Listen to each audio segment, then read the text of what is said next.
guys, welcome back to the Dannel. It's me, Dan W, here today with something a little bit different for you guys. So, a couple days ago, I was down in Midtown, scouring through some estate sales, as one does, looking to see if I can add anything to my menagerie of the macabre, as it were. At one of them, I found this big old box of dusty books. And like on the surface, they all seemed really cool, like they were real leather-bound journals that had, ornate covers and designs on the bindings and the sprayed edges. They didn't really end up being anything too interesting. There were some old almanacs and like empty journals and things like that. And that was until I came across this bad boy. This unassuming looking thing is a journal written in by several people that's filled with sin and death and rituals and recipes, like real life food recipes that I can make and eat. And I thought it would be fun and it would get us in the ooky spooky mood if I went through this journal, read some of the stories, did some of the rituals, and made the recipes for you guys. What do you think? I think the best way to start is with entry number 1, don't you? I begin this entry of the Sin Eater Chronicles with full knowledge that my judgment shall be swift and inevitable. These records shall serve as lessons and warnings for Sin Eaters to come. Once I have completed my tales, I shall pass this journal along to a colleague or a peer, or leave it somewhere to be discovered by another of our kind. If you are reading this and have no intention of completing the ritual of sin eating, I beg of you to stop now. The road is not for the faint of heart, nor for those with weak constitutions. Close this tome, leave it where you found it, and move on. If you wish to continue, may God have mercy on our souls. Oh, you heard him. I guess we have to close it and move on. Just kidding. We're going to keep going. My name is Amos, the Bittersweet. This title was earned to me due to my outward disposition. A scar along my mouth makes it so my visage is constantly in a scowl. My skin is pockmarked and my hands are burned and rough from years of manual labor. However, my abilities to calm and soothe the worries of the grieving has earned the latter half of my epithet. My own sin was of wrath. My anger was destructive, fiery even. I destroyed all that was once dear to me, burned them like so much kindling. I've paid my penance, my virtuous debt on high was feigned forgiveness. Though that forgiveness being warranted or appropriate is not my decision to query. This recollection is one of a man whose sins matched mine, and whose fate may be similar. Octavius Baker was a pious man, devout in his beliefs and strong in his faith.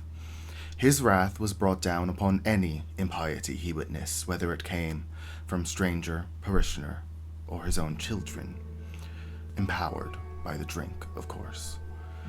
I know not whether his wife, brandishing a swollen eye and cut lip, was cause for his demise. Perhaps one day that will be revealed, if a meal is made for her, at her deathbed as well. I've decided to make for him a tart of almond, apple, and thyme. I start with a simple crust. I stay away from leavened breads, lest the risen dough interfere with rising souls. Carefully mixed and kneaded with the hands of a lover, not of a wrathful father. In life, I never met Octavius, never had the chance to see if he deemed me worthy of avoiding his fists or not. A pity, I'm sure. I heard of his misdeeds the same way I gather all information, through the gossip of a small town. There are no secrets amongst the people in the markets, or the church pews, or when they believe they are amongst those of common dispositions.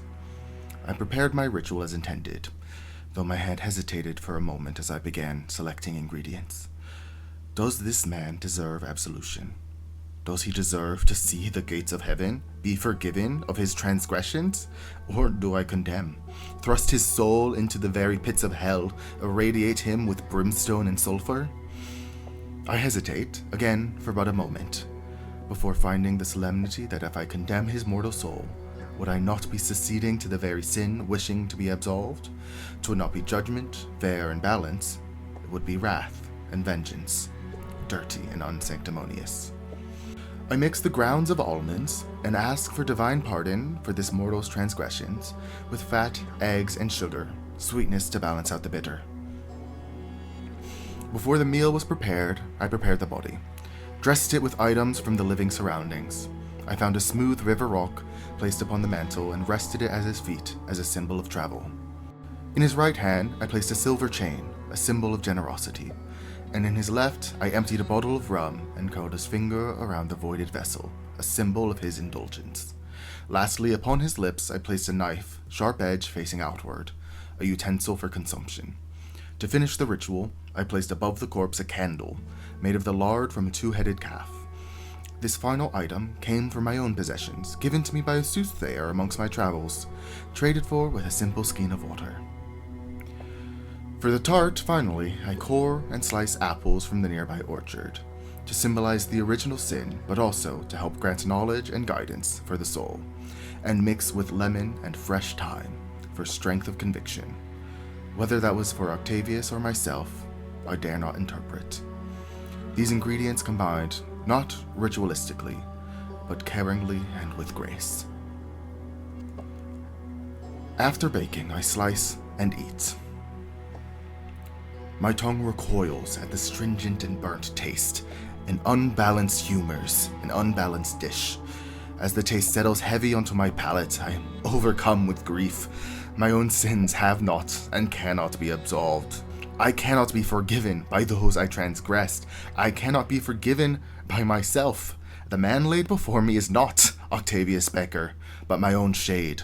Mine own sins made manifest through divine interlopement. A judgment passed upon myself, for St. Peter even reads my name on his list. I can hardly keep the bile from rising up my throat. It burns as I swallow it down. It is not my choice to finish eating the tart. I'd sooner toss upon the burning hearth than to consume another bite. But as duty calls upon me, I must finish the dish, the plate licked clean. I place my coins on Octavius's eyes and leave with not a word to his widow. I sprinkle the threshold with salt before stepping over and making my leave of this house. I speak thrice, a word for the person that was misguided, a word for the body that is empty, and a word for the soul that will be damned. As I leave this place does not leave me.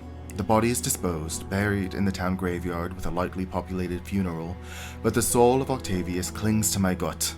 I exert effort to not let the rage boiling in my stomach become commonplace nor familiar, though familiar it already may be. I leave this journal in a place only those who would seek it could find it.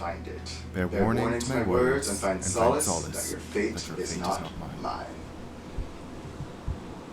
I don't know what Mr. Amos is talking about, because I thought that pie was frickin' delicious. Maybe the sugar from the 18 whatevers is different than it is now, or the almonds went bad. Who knows? Thought it was a great pie, and I hope you guys found his story and that recipe very interesting, and I hope you want to see more, because I'm going to go through a bunch of these recipes and show them to you guys all throughout October, so you better stick around. And make sure you subscribe here at the Dannel to see what other kooky adventures we get up to. Have a great day.